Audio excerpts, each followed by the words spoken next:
You're listening to the Mid Morning Talk on Salam Media with me, Mari Mukwanda. Shukran for joining me. We've dealt with many kidney and urological diseases and illnesses on the show, and today is no different as we try and get some more insights and knowledge about kidney cancer. Of course, kidney cancer is a cancer that affects the kidneys, that begins and affects the kidneys. Those are two bean shaped organs behind your abdominal organs. Yes, those are your kidneys. To tell us more about kidney cancer is our urologist, Dr. Salim Choonara. Assalamu alaikum, Dr. Salim, and shukran for joining me once again.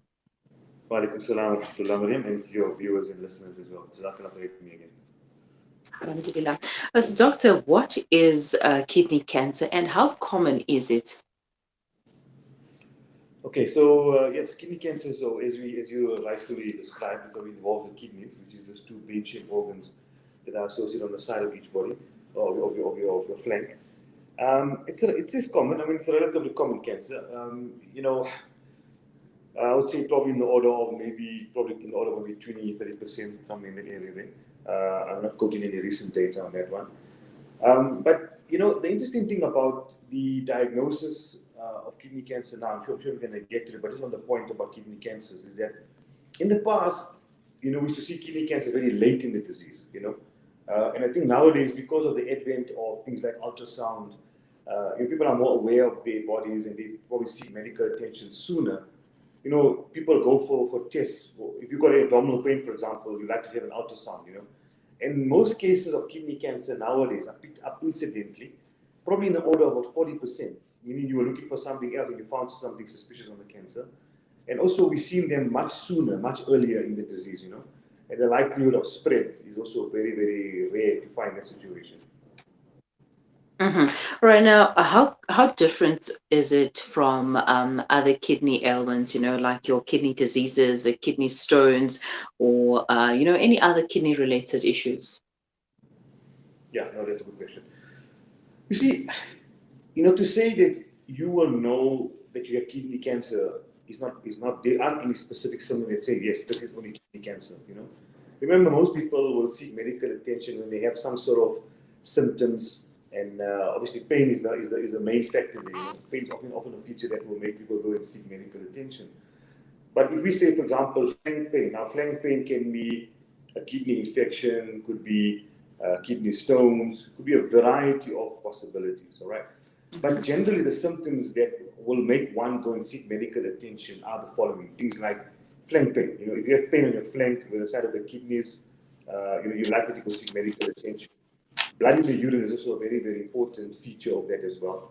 That can also differentiate some of the conditions that can affect the kidney. But again, if you talk about blood in the urine, we talk about pain, kidney stones, cancers, infection can all do the same. You see what I'm saying?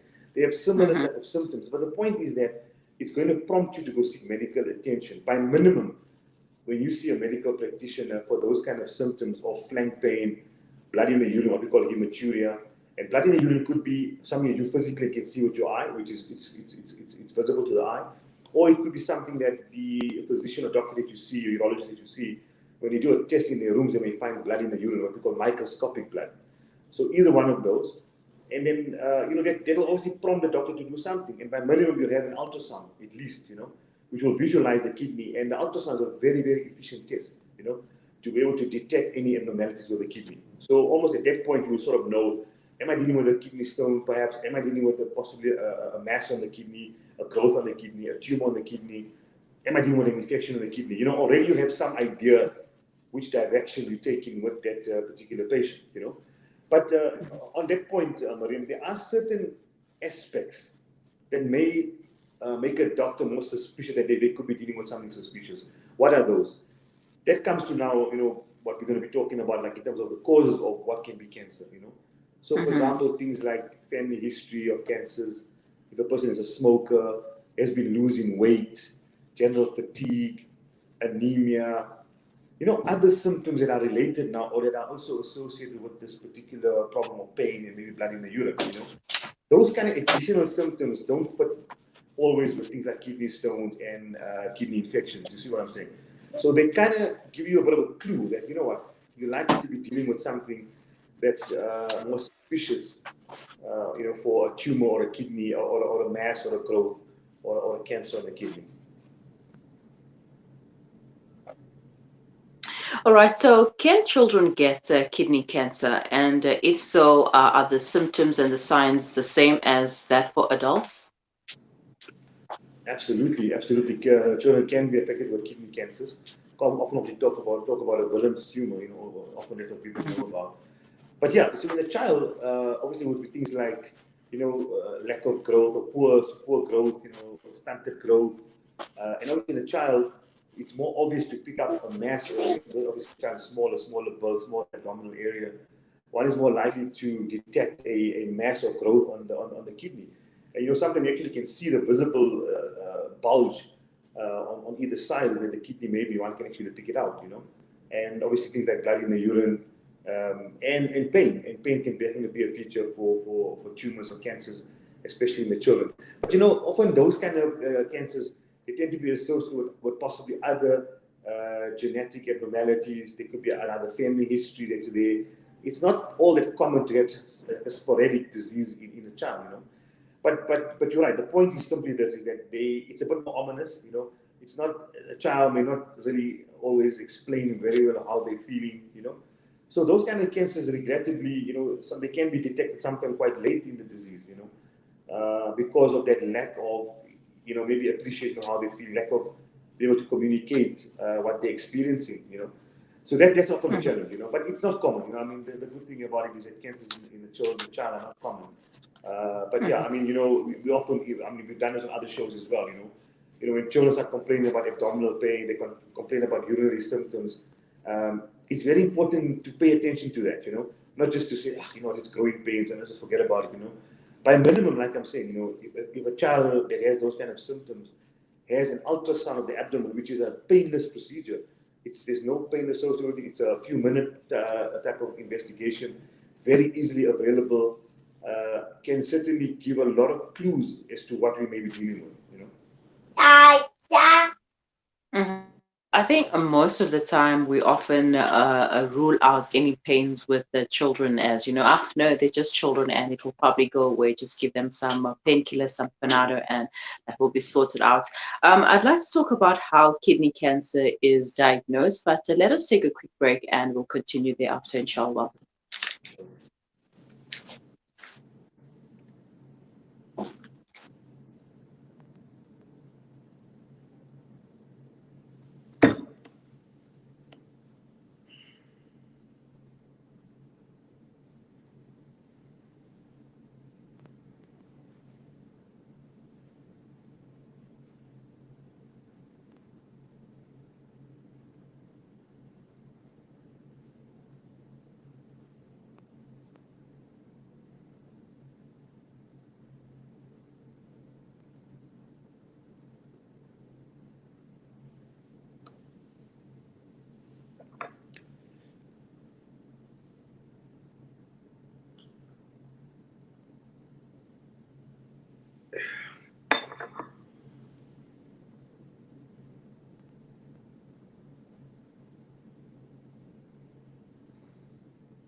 Your love.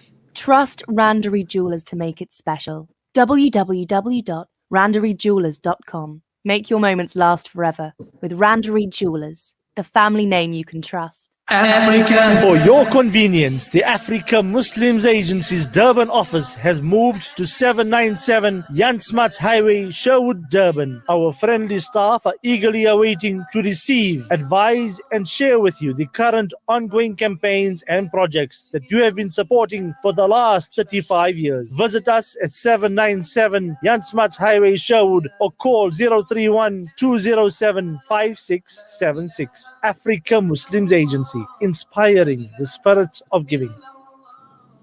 Osman's Taj Mahal Spice and Rice. For over 80 years, Osman's Taj Mahal have been perfecting the art of the perfect blend of spices, pure, aromatic, and well-seasoned. Spices to tantalize your taste buds. From creative cuisines to gastronomical gourmet goodies, from exotic odors to traditional dishes, Osman's Taj Mahal have remained synonymous with quality spices and condiments. Taj Mahal rice, beans, and lentils. Try our range of chili bite mixes, rose and ilachi syrup, our quick and easy biryani pack, and our traditional range of spice blends. Osman's Taj Mahal. There is no substitute for quality.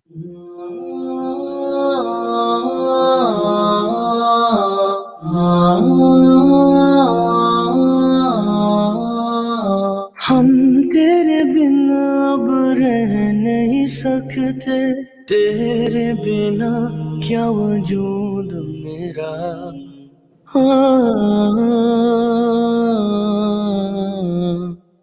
हम तेरे बिना अब रह नहीं सकते, तेरे बिना क्या वजूद मेरा।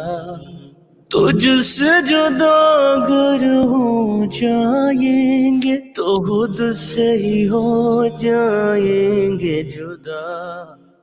Rejuvenating media day by day. This is Salam Media.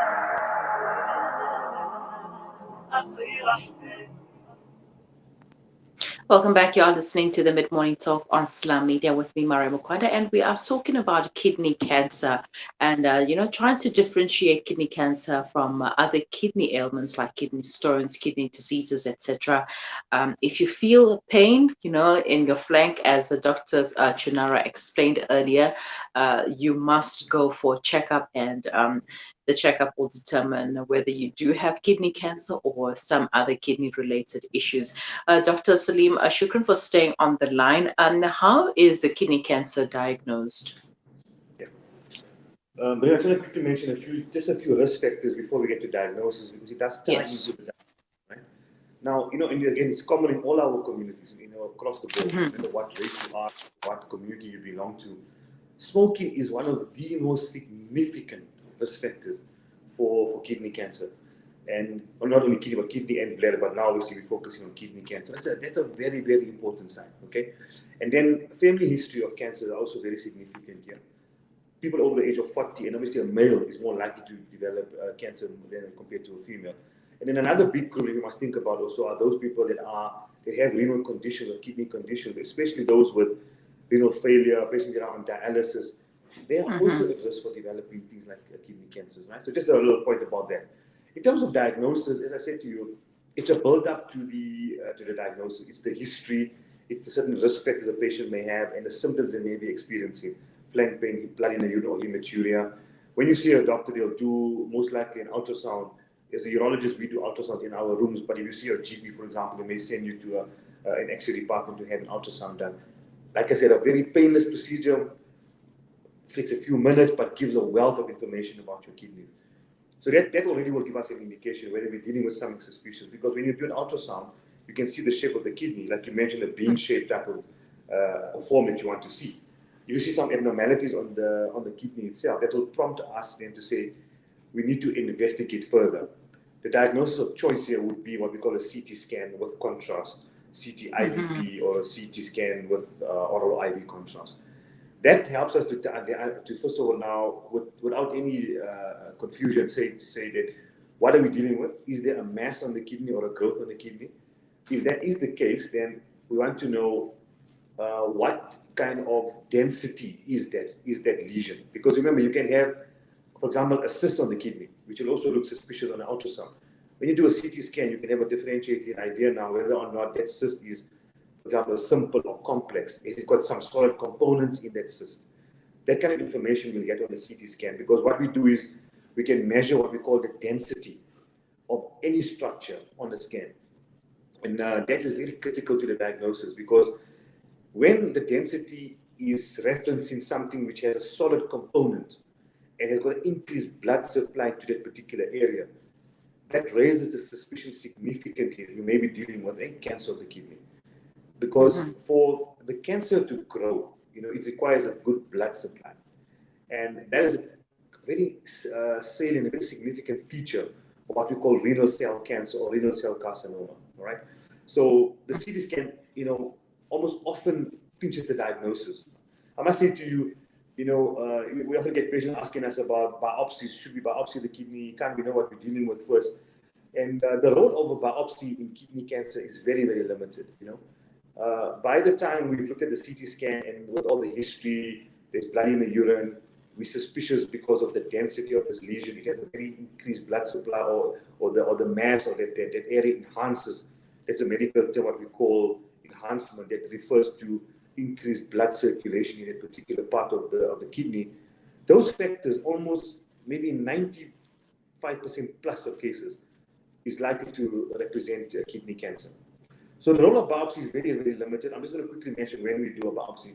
Biopsies are limited to where we think the patient may have had another cancer, and we considering perhaps what we see in the kidney now could have spread from another cancer. Then there may be a role to biopsy that. If you're thinking about things like lymphoma, which can also affect the kidney, there may be a role, for example, to do a biopsy. Or if we think the patient may have had previous TB, and now they've got some suspicious lesion on the kidney, and we're not certain what it could be, there may be a role to do a biopsy first before just saying it's a kidney cancer. But generally speaking, outside of those three situations, almost 95% of cases, we make a diagnosis that this is a suspicious lesion on the kidney by the CT scan or some of the other tests that we would do prior to doing that scan. Mm-hmm. All right. So probably the million-dollar question here is it curable? And if so, what treatments are available to cure kidney cancer? No doubt about it. Alhamdulillah, it is certainly very, very treatable. Like I said, the good thing about it, compared to the past where we would pick up cancers very, very late and, advanced disease, and you were limited what you could do surgical. So the mainstay of treatment here is surgical, because kidney cancers are what we refer to as immunogenic. You need to remove the source, get it out of the body, all right? That's the mainstay of treatment. And so it involves the removal of the kidney.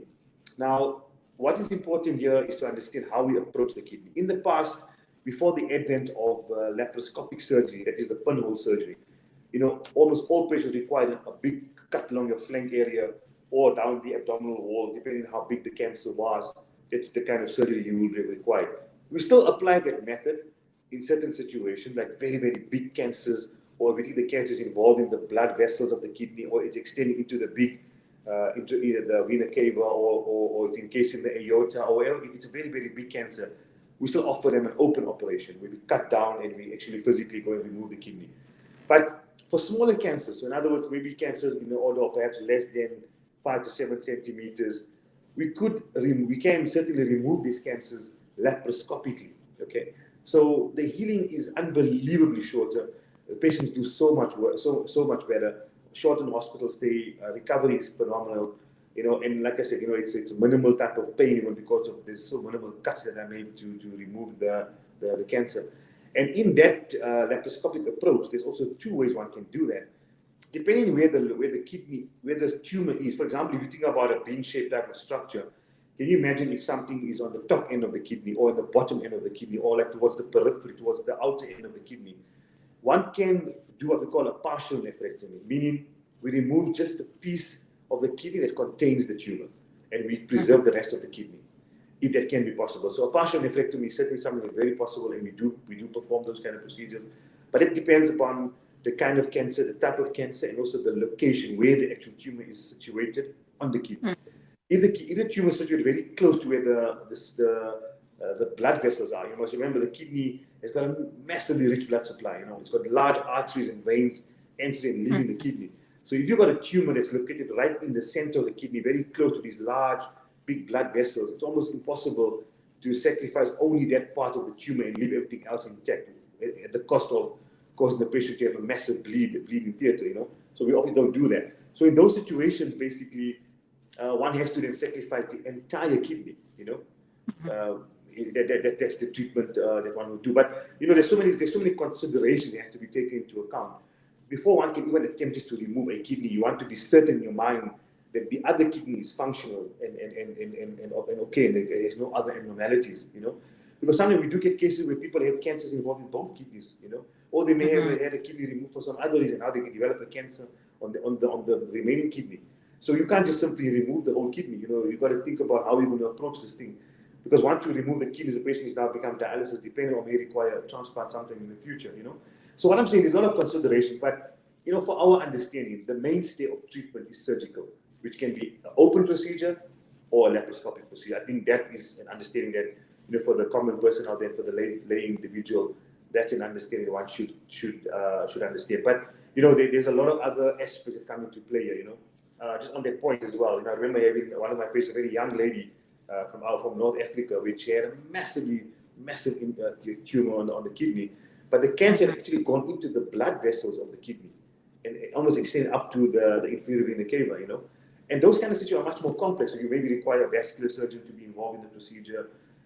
You require additional assistance. So again, a lot of this is done. The planning is done before the surgery. That's why you have a CT scan done or an MRI also if you think it's necessary. So all the pre-planning is done prior to making a decision about what kind of surgical procedure this individual is going to undergo. All right.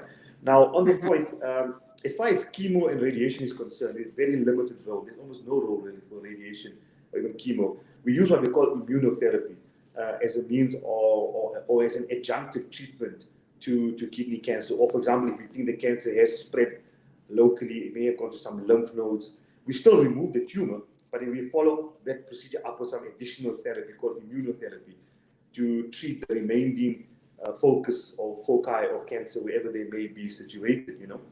So again, it depends on the diagnosis, what the CT scan shows, and what does the extent of disease. They'll make us decide what type of treatment this individual is going to have. But the results are good for tumors that are located in the kidney that has not spread outside of the kidney. The cure rates are very, very, very good. And with good surveillance, patients can live a healthy, good life, after surgery. All right, so doctor, while we're on the note on treatments and surgeries, can you quickly explain to us how does the freezing therapy work? Because I came across something like, I actually forgot the name of it, if it's lipolysis or cryolysis or something, but please explain to us how does that work? Yeah, no, it's a good point. Yeah, I was actually going to mention it as well. So it's something called cryosurgery. And then you get cryosurgery or you get radiofrequency ablation. Okay, so cryo it means freezing. Now now remember again, it's a limited role. That's what I'm saying to you. The most important thing is to make a diagnosis first before. What do you think you're dealing with? Okay, if it's a small tumor, let's say for example less than 4 centimeters, what we call small renal tumors, there's a very good possibility that one can offer an individual cryosurgery or what we call radiofrequency ablation.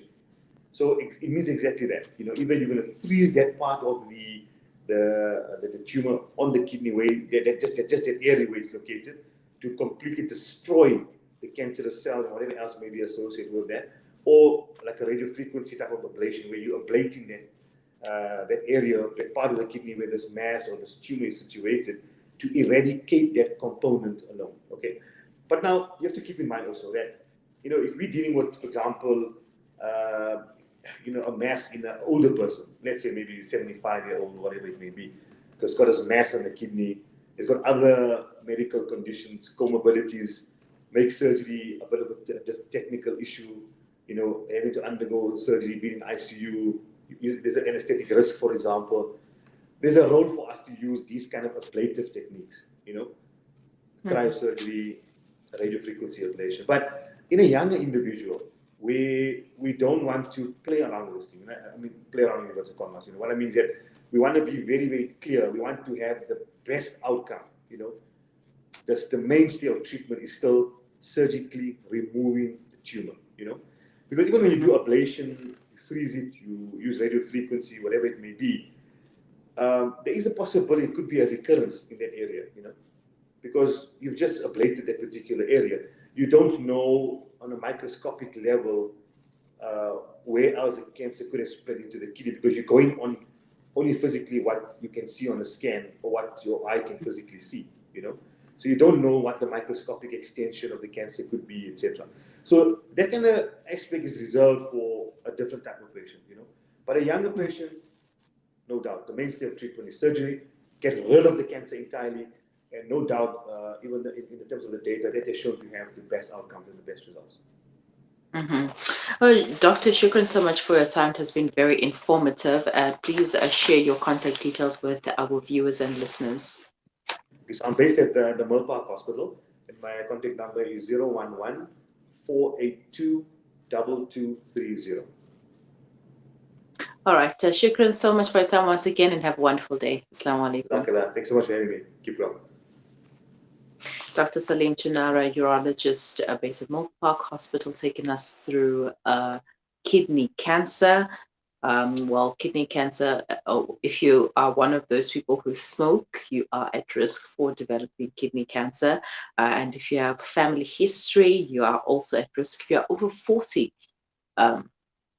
you could be at risk as well. And if you are male, if you've had any renal conditions, you could be at risk for developing kidney cancer. So if you feel any pain, unexplainable pain, excruciating pain at the back, the blank area, if you don't know where your kidneys are located, you can go and do some research, but it's at the back, and on your sides, it's behind the abdominal, and you can, if you feel any pain like around that area, then you can go and get yourself checked out, and you'll find out whether you have kidney cancer or not, or you have any other kidney ailments. But it's always good to start somewhere by going to the doctor when you experience pain.